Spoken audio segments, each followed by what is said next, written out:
A respected Alabama pastor, known for his fiery sermons and picture-perfect family, harbored a secret that would destroy everything he built.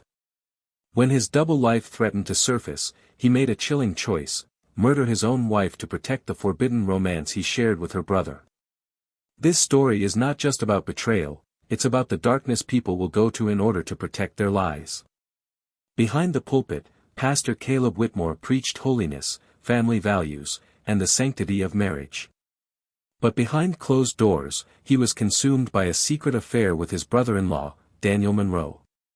When his wife, Grace Whitmore, began to piece together the truth, Caleb's carefully constructed world threatened to unravel.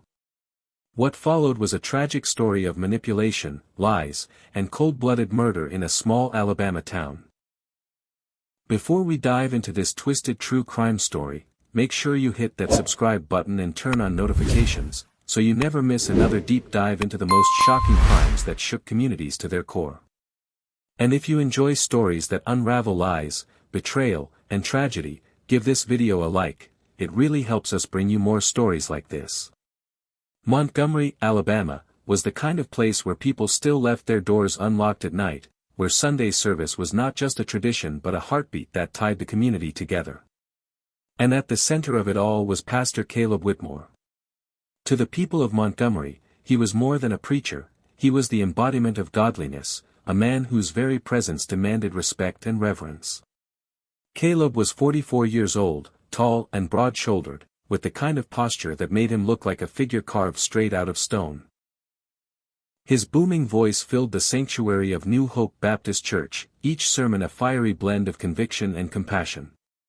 Congregants often said Caleb had a gift, that he could speak directly into your soul, pulling you from your despair and setting you back on the narrow path.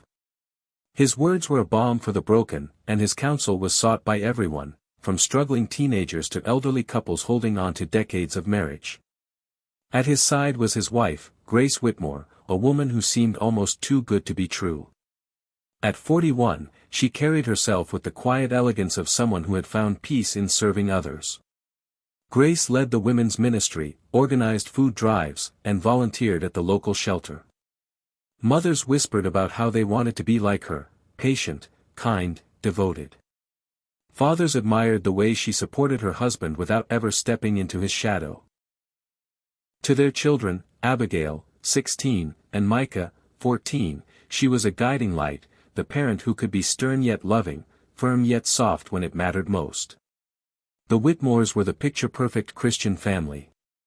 They lived in a two-story colonial-style home with white shutters and a wraparound porch, the kind of house that people in the neighborhood pointed to as a symbol of stability. Their yard was always neatly trimmed, their mailbox freshly painted, and their family dog, Samson, barked excitedly whenever visitors stopped by. From the outside looking in, there was no flaw, no fracture, just a wholesome family rooted in faith. But Montgomery was a small town, and in small towns, whispers always floated just beneath the surface. Some noticed how Caleb seemed to throw himself into his work at the church almost too much, how he spent long nights away under the guise of preparing sermons, or counseling members in crisis. Others noted how Grace's smile, though radiant, sometimes carried the heaviness of a woman trying too hard to keep everything together. Still, nobody dared to question their pastor, because questioning Caleb Whitmore felt almost like questioning God himself. On Sundays, the Whitmores were untouchable. Caleb would stride into the sanctuary, his Bible clutched firmly in his hand, while Grace followed with the children close by. Congregants greeted them with warmth and admiration. The Whitmores, people would say, are proof that God still blesses the faithful.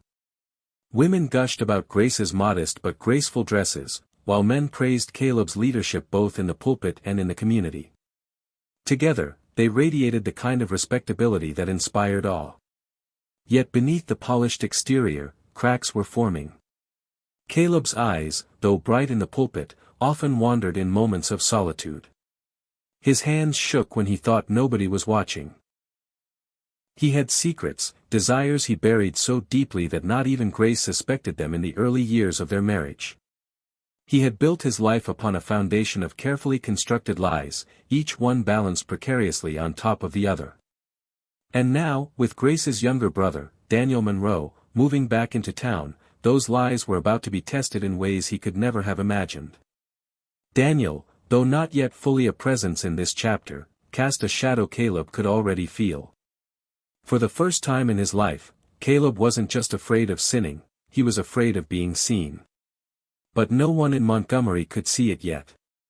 For now, they only saw perfection, a pastor, his wife, and their beautiful children, a family on a pedestal. They didn't know the storm that was coming, a storm that would rip the Whitmores' picture-perfect life apart and stain the church's white altar cloths with betrayal and blood. When Daniel Monroe returned to Montgomery, it was as though the quiet town had suddenly been given a new pulse. At 35, he carried the kind of charm that drew people in effortlessly. Tall, athletic, and with an easy smile, Daniel was the kind of man who made strangers feel like old friends. Freshly divorced and eager to rebuild his life, he sought solace in the familiar comfort of family, and that meant reconnecting with his sister, Grace, and her husband, Pastor Caleb Whitmore. At first, Daniel's presence seemed like a blessing. Grace was delighted to have her younger brother close again. She invited him to dinners, encouraged him to attend services at New Hope Baptist Church, and proudly introduced him to the congregation as her brother who had weathered life's storms but was determined to rise again. Church members welcomed him with open arms. He was the pastor's brother-in-law, after all, and that made him almost family to everyone. Caleb, however, experienced something far different the moment he shook Daniel's hand.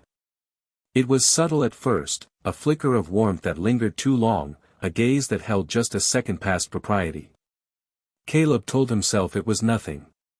He was simply being supportive, offering Daniel the comfort of brotherhood and faith during a trying season.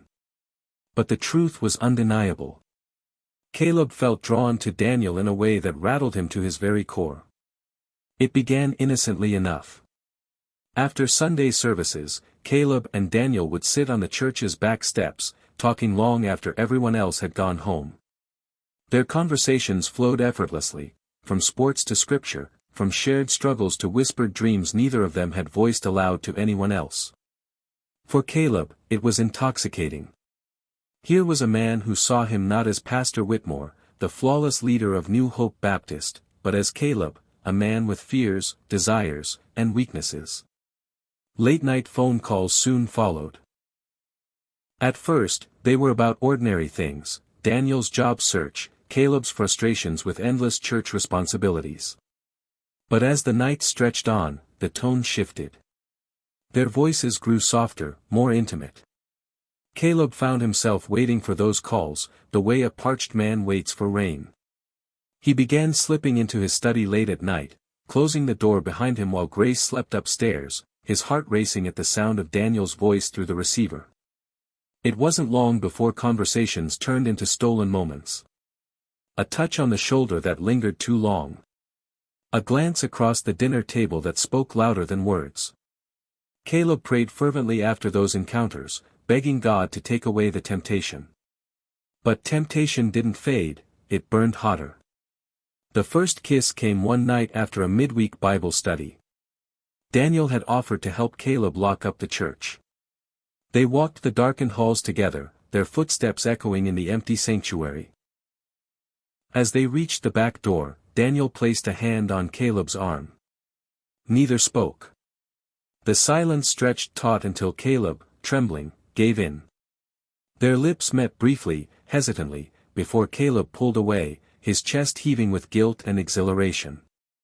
"God forgive me," Caleb whispered, pressing a hand to his mouth. But when he looked into Daniel's eyes, he saw not condemnation, but understanding. And in that understanding, Caleb felt a dangerous sense of belonging. From that moment, the line was crossed. What began as emotional intimacy spiraled into physical passion. They became reckless in their need for one another. Cheap motels on the outskirts of Montgomery became their secret haven. Burner phones buzzed with coded messages, "Bible study tonight," meant a rendezvous. Late sermon prep became an excuse Grace would hear again and again. Caleb lived in torment. Every Sunday, he stood behind the pulpit preaching against sin, while during the week he embraced it in the shadows.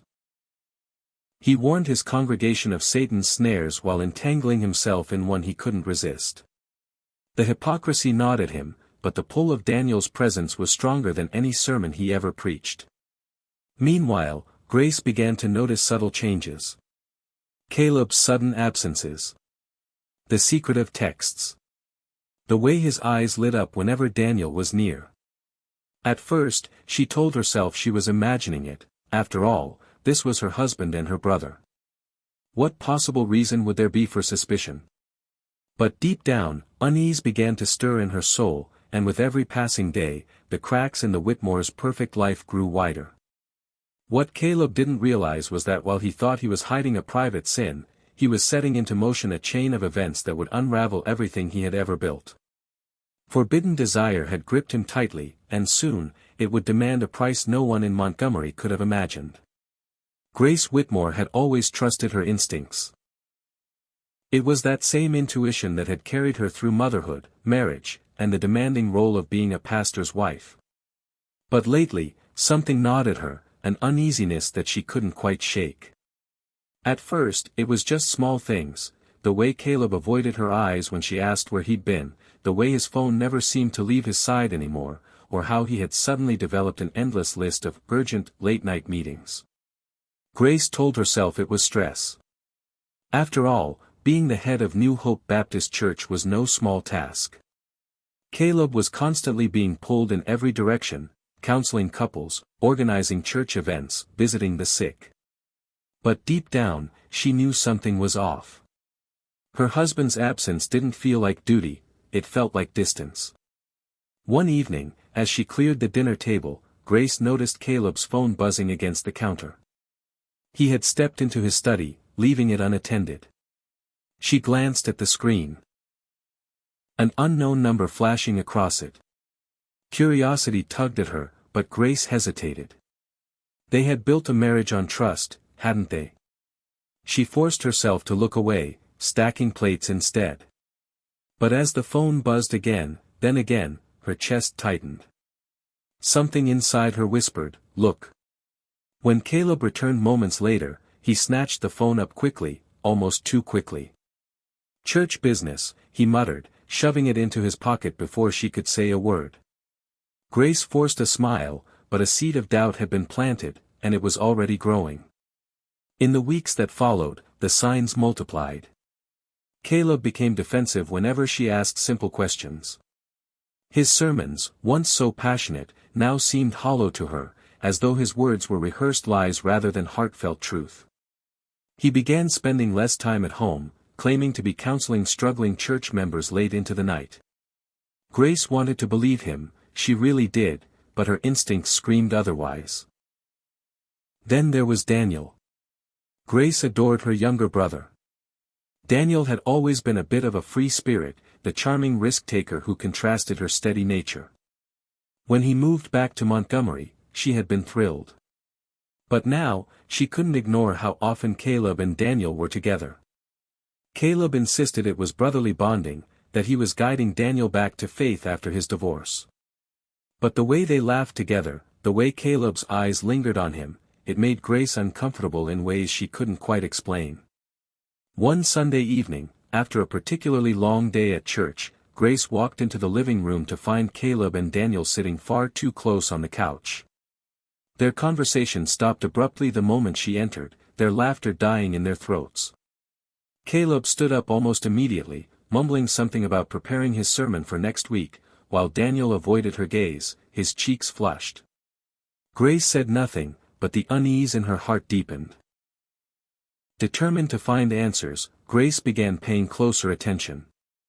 She noted the nights Caleb claimed to be meeting with deacons or visiting the sick. She noted the smell of unfamiliar cologne clinging faintly to his clothes when he returned home. And she noticed how he grew restless whenever Daniel wasn't around, as if something vital was missing from his world. One night, after Caleb had fallen asleep, Grace finally gave in to temptation. With trembling hands, she reached for his phone. To her frustration, she found that nearly every text message had been deleted. The emptiness of his inbox was louder than any evidence she might have uncovered. Why would a faithful husband have to erase his messages? Her stomach churned with dread. Still, she pressed on. She started watching more closely when Caleb left the house. One evening, unable to silence her doubts any longer, she followed him. She kept her distance, her heart pounding in her chest as she trailed his car through the winding streets of Montgomery. To her horror, he didn't turn toward the church. Instead, he pulled into the parking lot of a cheap roadside motel. Grace parked a few blocks away, her hands gripping the steering wheel so tightly her knuckles turned white.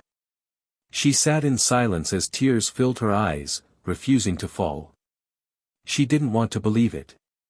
This was Caleb, the man she had built a life with, the father of her children, the pastor she had stood beside for 2 decades.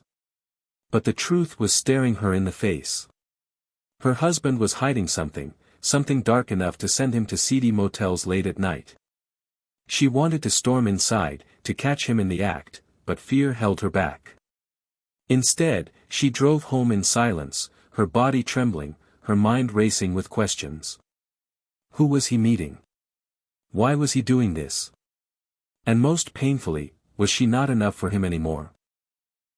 What Grace didn't yet know was that the betrayal cut far deeper than she realized. It wasn't just another woman, or another man. It was her own brother. The thought hadn't yet crossed her mind, but soon, the pieces would begin to fit together. And when they did, her world would shatter beyond repair. For now, she sat in the quiet of her home, staring at the walls she and Caleb had built together, whispering to herself the question that kept clawing at her heart. Who are you, Caleb? And what are you hiding from me? The house felt colder than usual that Sunday evening, though the Alabama summer heat pressed thickly outside. Grace Whitmore stood in the kitchen, hands trembling as she stacked dishes she had barely touched at dinner. The clink of porcelain against porcelain was sharp, uneven, betraying her nerves.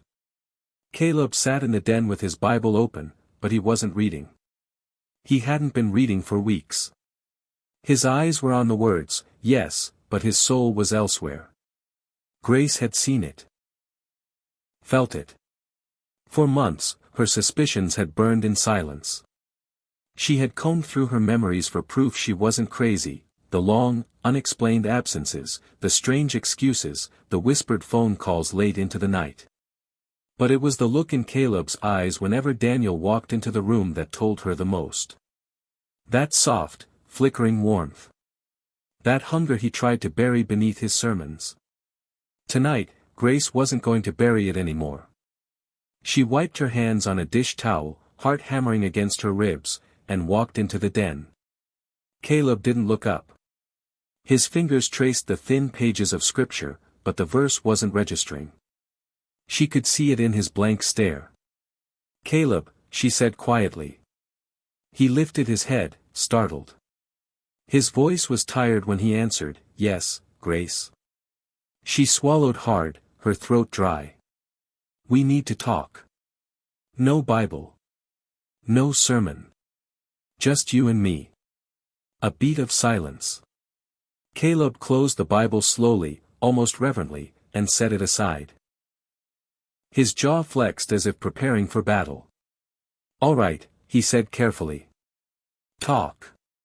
Grace sat across from him, her eyes searching his face. I know. He flinched. Just that single word pierced him deeper than any accusation could. His voice faltered. Know what? Her eyes glistened, not with softness, but with fire. Don't insult me, Caleb. I know about you and Daniel. The name cut through the air like a blade. Caleb's breath caught in his throat.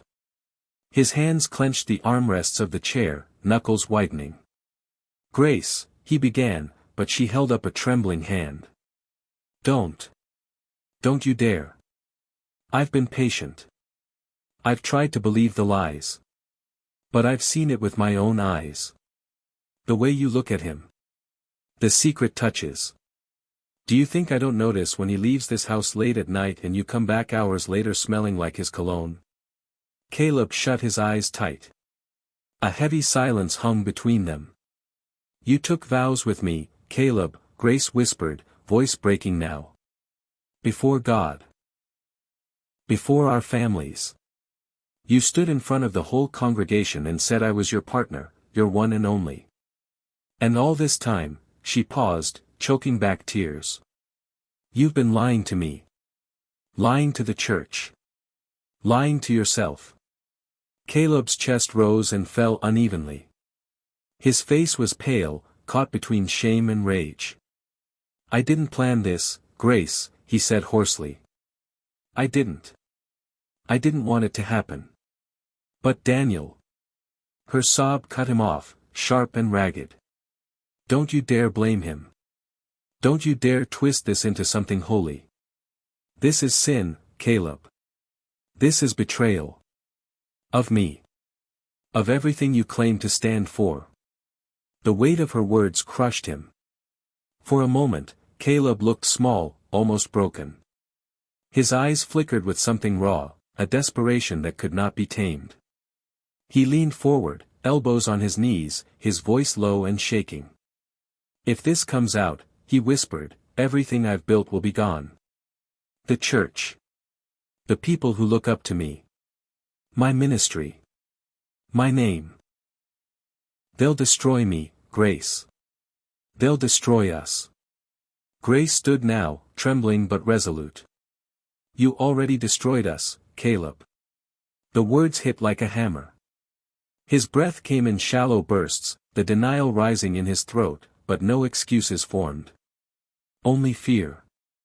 Grace wrapped her arms around herself as if to hold her breaking body together. She looked at him one last time, voice steady with a terrifying finality. "If you don't end this with Daniel, I will. And I will tell the truth. I will tell everyone who you really are." That was when something shifted in Caleb. Something dark. His eyes hardened, the gentleness gone, replaced with a cold, calculating edge. His lips pressed into a thin line, and for a chilling moment, Grace swore she didn't are. "Be careful, Grace," he said softly, but there was venom beneath the calm. "You don't know what you're saying." She stiffened, her breath catching. "Are you threatening me?" His silence was the answer. Grace backed away slowly, her pulse roaring in her ears. She turned and walked toward the stairs, muttering, "God help us." But Caleb remained in the den, staring into the shadows as if they were whispering to him. His fingers tapped against the armrest rhythmically, his mind circling thoughts he dared not speak aloud.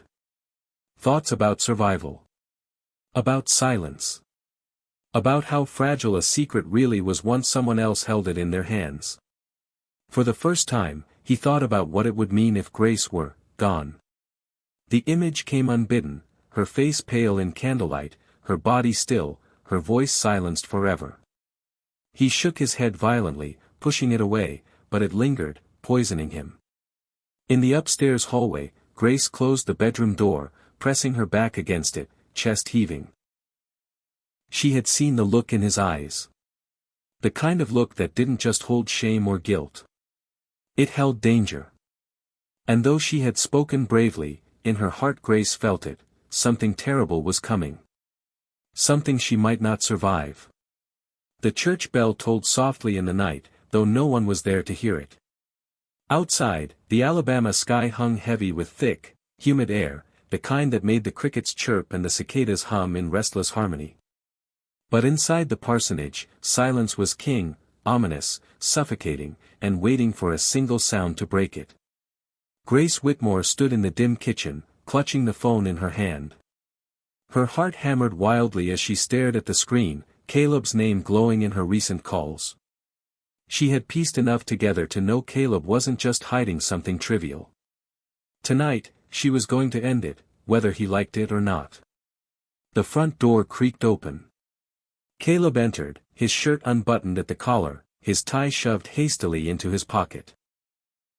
He froze when he saw her standing there, as though he had walked into a courtroom where she was the judge, jury, and executioner.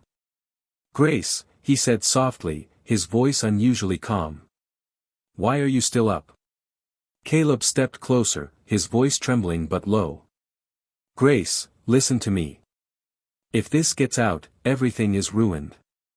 Not just me, the church, our reputation, Daniel's life, too. You can't say anything. You won't say anything. Her hand shook as she picked up the phone again, holding it like a weapon. Tomorrow, the whole world will know what kind of man you really are. Caleb's face hardened. The mask of a pastor cracked, and something darker peered out, something desperate, something dangerous.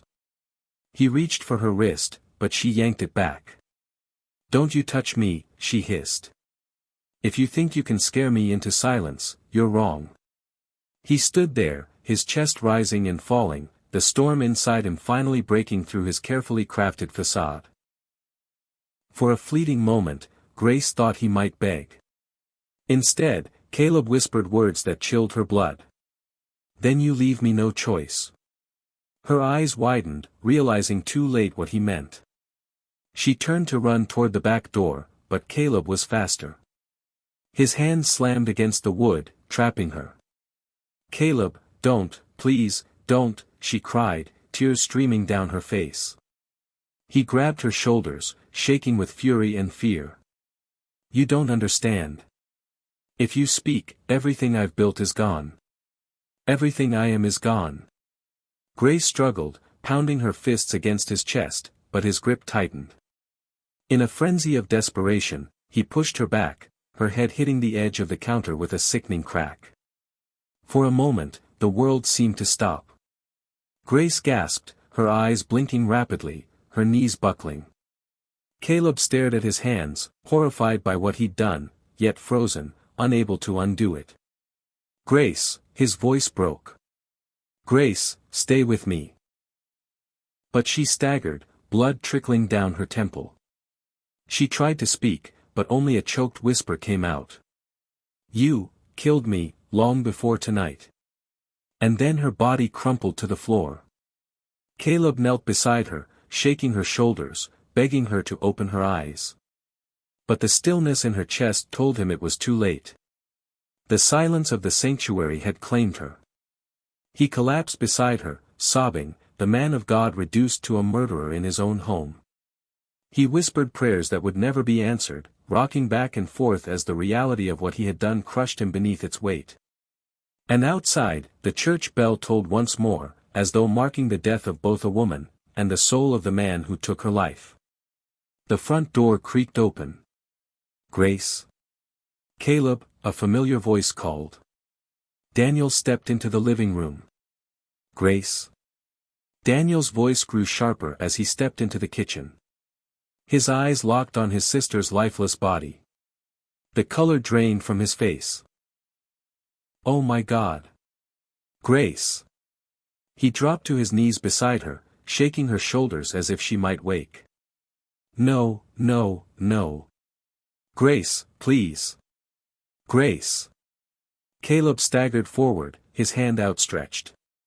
Daniel, I didn't mean for this to happen. She found out. She was going to expose us. Daniel's head snapped up, fury in his eyes. You killed her. His voice cracked under the weight of grief. My sister. My blood. You monster. Caleb tried to reason, his words tumbling out desperately. She came at me, she was screaming, I just pushed her back. Daniel, you've got to believe me. I love you. I did this for us. Daniel stood, fists clenched, towering over the man he once called his secret salvation. His whole body shook. Don't you dare twist this into love. Don't you dare put this on me. You killed my sister. And now you'll pay for it. He pulled his phone from his pocket with trembling hands, dialing 911. His voice, steady despite the tears streaking his face, cut through the silence. This is Daniel Matthews. My sister has been murdered. The man who did it is right here. It's Caleb Whitmore, pastor of New Dawn Baptist Church. Send the police now. Caleb's face blanched. The mask of authority and piety he wore every Sunday was gone, leaving behind a desperate, terrified man. Minutes later, flashing red and blue lights flooded the street. Sirens wailed as neighbors peeked from behind curtains, watching the scandal unfold at the pastor's home. 2 uniformed officers stormed inside, guns drawn. "Hands where we can see them." Caleb raised his shaking hands, his lips mumbling a broken prayer. "Lord, forgive me." Daniel pointed at him, his voice hoarse with grief and rage. "He killed her. He killed Grace." The officers moved quickly. They pressed Caleb against the counter where his wife had died, cuffing his hands behind his back. The irony was cruel, his own pulpit sermons about sin and judgment now echoing in his head as the cold steel bit his wrists. As they dragged him out, neighbors whispered, shocked gasps filling the night air. The holy man, the shepherd of their souls, now revealed as a liar, a cheater, and a murderer. Daniel sank to the floor beside his sister, his sobs racking his chest.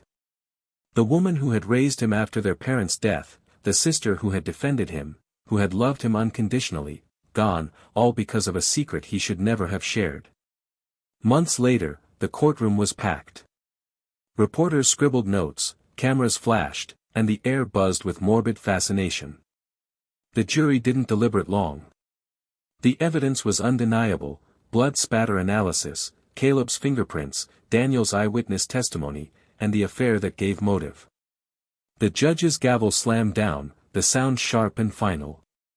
"Caleb Whitmore, for the murder of your wife, Grace Whitmore, you are hereby sentenced to life imprisonment without the possibility of parole." Gasps rippled through the courtroom. Caleb sat motionless, his clerical collar replaced by the orange jumpsuit of shame. His eyes sought Daniel's across the room, pleading for some shred of forgiveness. But Daniel's gaze was cold, unyielding. For the first time, Caleb realized hell wasn't fire and brimstone. It was living with the weight of what he had done, losing both the woman he killed and the man he claimed to love. And as Daniel stood to leave, he whispered through clenched teeth, words Caleb would never forget. "You don't deserve her forgiveness. And you'll never have mine." The tragic story of Pastor Caleb Whitmore is one that shook not only his church but the entire town of Montgomery. A man sworn to lead others to truth and righteousness instead buried himself in lies, secrecy, and betrayal. Grace paid the ultimate price for uncovering a truth she was never meant to know, and Daniel was left scarred by both the loss of his sister and the revelation of his destructive affair. In the end, justice was served when Caleb was sentenced, but no sentence could bring back the life that was lost or mend the devastation left behind. This case stands as a chilling reminder that secrets, when buried too deep, can explode with irreversible consequences. What do you think drove Caleb more, his fear of losing everything, or his inability to let go of his forbidden relationship with Daniel? Do you believe this crime was inevitable once Grace discovered the truth, or could Caleb have chosen another path? Share your thoughts in the comments below. If you found this story compelling, don't forget to hit the like button, subscribe to the channel, and turn on notifications so you never miss another deep dive into cases like this. Your support helps us continue to bring you stories of crime, betrayal, and the chilling consequences of hidden secrets.